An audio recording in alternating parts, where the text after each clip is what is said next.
In this tutorial, I'll demonstrate how to link your Visa debit card to your Google Play Store account. Let's dive right in without delay. Whether you're using a laptop, computer, tablet, or mobile device, the steps are quite similar, if not identical. If you're accessing Google Play Store from a computer or laptop, simply navigate to google.com. On mobile or tablet devices, you can directly open the Google Play Store app.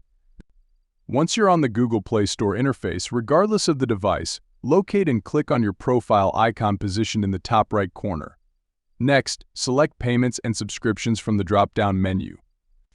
This action should redirect you to a new page. Here, locate and click on the option labeled Add Credit or Debit Card. Subsequently, you'll be prompted to input your Visa debit card details. Enter your cardholder name, card number, expiry date, and the CVC code. After inputting all the necessary information, click on the Save button to finalize the process. Congratulations!